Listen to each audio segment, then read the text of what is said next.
দর্শক শুভেচ্ছা নিন। আশা করি সকলে ভালো আছেন। আজকের আলোচনার বিষয় হচ্ছে যেমন কর্ম তেমন ফল। আপনারা সবাই জানেন বাংলাদেশের সাবেক প্রধানমন্ত্রী শেখ হাসিনা গত 15 বছরে উনি বাংলাদেশের একজন লৌহ মানবী ছিলেন। তার কথায় বাংলাদেশের সকল প্রশাসনিক কর্মকাণ্ড হতো।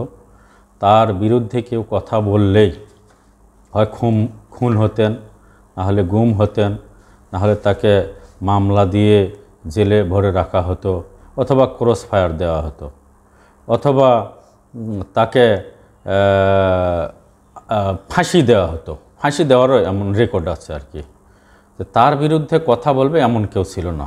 কথা বললেই পুলিশের সাবেক আইজি বেনজির আহমেদের মাধ্যমে জনগণকে ঠান্ডা করত এবং সাবেক ডিবি প্রধান হারুনের মাধ্যমে জনগণকে শায়েস্তা করত।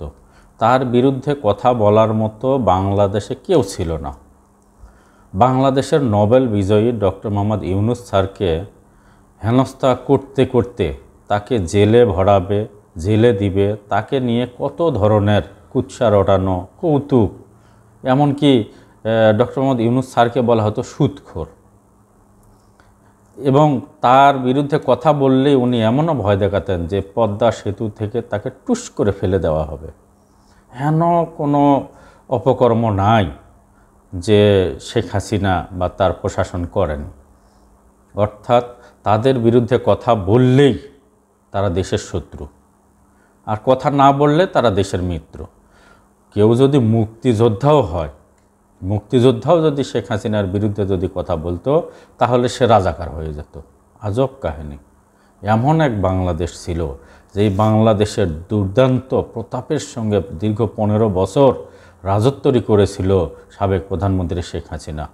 তার বিরোধিতা করার মতো কেউ ছিল না।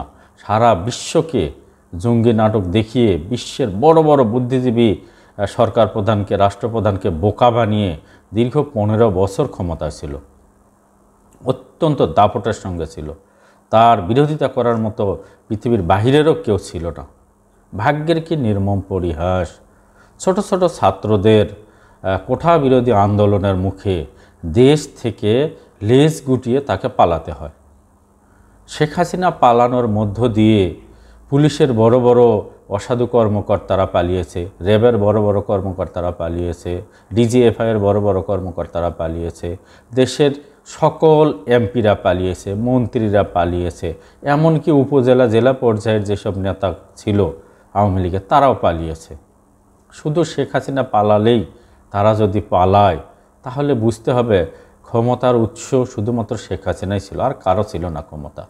শেখ হাসিনাকে তোষামত করে তার উপর ভিত্তি করেই আওয়ামী লীগ দলটা প্রতিষ্ঠিত ছিল। শেখ হাসিনা নাই, দলও নাই। শেখ হাসিনা ছাড়া আওয়ামী লীগকে কল্পনাও করা যায় না। চিন্তা করে দেখেন, আজ কতদিন হয়ে গেল আওয়ামী লীগের কোনো প্রোগ্রাম নাই, কোনো পার্টি অফিস খোলা নাই, কিছুই নাই। আর ভাগ্য কি দেখেন, ডক্টর মোহাম্মদ ইউনূস স্যার ইন্ডিয়ার প্রধানমন্ত্রী নরেন্দ্র মোদির কাছে প্রস্তাব দিচ্ছে শেখ হাসিনাকে দেশে পাঠিয়ে দেন। অথচ শেখ হাসিনা কিছুদিন আগে বলেছিল সীমান্তের ওপারে আছি, টুস করে যে কোনো সময় দেশে ঢুকবো। মিথ্যা কথা, গাঁজাখড়ি কথা। কর্মীদেরকে চাঙ্গা রাখার জন্য এসব কথা বলেছিল। আজ সেই শেখ হাসিনার প্রতিদ্বন্দ্বী, শেখ হাসিনা যাকে দুই চোখে দেখা পারত না, ডক্টর মোহাম্মদ ইউনূস স্যার, আজ শেখ হাসিনা সেই চেয়ারে বসেছে। সেই চেয়ারে বসে উনি কোনো প্রতিশোধ নিতে চায়নি। উনি শুধু যে হাজার হাজার ছাত্রকে, বৈষম্য বিরোধী ছাত্র আন্দোলনের ছাত্রদেরকে যে গুলি করে হত্যা করা হয়েছিল তাদের বিচারের জন্য শেখ হাসিনাকে ভারত থেকে ফেরত চাচ্ছে। কি নিয়তি চিন্তা করে দেখেন। ইঁদুরের গর্তে ঢুকেছে শেখ হাসিনা, বাংলাদেশ থেকে পালিয়েছে, আর ভারতের প্রধানমন্ত্রীর কাছে ডক্টর মোহাম্মদ ইউনূস শেখ হাসিনাকে ফেরত চাচ্ছে। আজব কাহিনী। অবশ্য এখনও নরেন্দ্র মোদী কোনো উত্তর দেয়নি।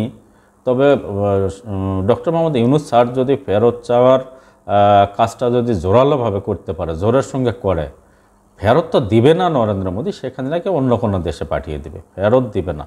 কারণ শেখ হাসিনাকে ছাড়া ভারত বাংলাদেশকে কল্পনাও করতে পারে না।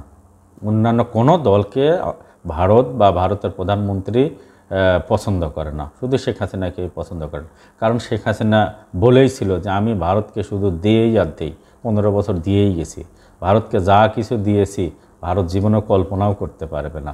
তাহলে এত পাওয়ার পর তাকে কি ভোলা যায়? সেই শেখ হাসিনাকে কি ভোলা যায়? শেখ হাসিনাকে বিচারের আওতায় কি ফেরত দেওয়া সম্ভব? দিবে না। বেশি ইউনূস স্যার বেশি চাওয়াচাই করলে অন্য কোনো দেশে পাঠিয়ে দিবে, আমার তো এটাই ধারণা। যাই হোক, ভাগ্য কি বলে দেখেন, এত প্রতাপশালী, এত ক্ষমতাশালী, শুধুমাত্র জনগণ থেকে বিচ্ছিন্ন হওয়ার কারণে তার পরিণতিটা দেখেন। পালিয়ে বেড়াতে হচ্ছে, চোরের মতো, বাটপারের মতো, ছিনতাইকারীর মতো বিভিন্ন দেশে ঘুরে ঘুরে বেড়াতে হচ্ছে, পালে বেড়াতে হচ্ছে। এটা একটা পরিণতি কি? অথচ যারা দেশপ্রেমিক, যারা জনগণের সঙ্গে থাকে, তারা কখনোই পালায়নি। শেখ হাসিনার আমলেও পালায়নি, এরশাদের আমলেও পালায়নি। তারা এখনও দেশে আছে, দেশে তারা থাকবেই, ক্ষমতায় থাকুক আর না থাকুক, তারা দেশে থাকবে। অর্থাৎ সৎ লোকের ভাত সর্বত্রই, আর অসৎ লোকের ভাত কিন্তু সর্বত্র নয়। বাংলাদেশে তার রেজেক উঠে গেছে। যাই হোক, দর্শক শ্রোতা, আমার কথা শুনবার জন্য অসংখ্য ধন্যবাদ। ভালো থাকেন, সুস্থ থাকেন, খোদা হাফেজ।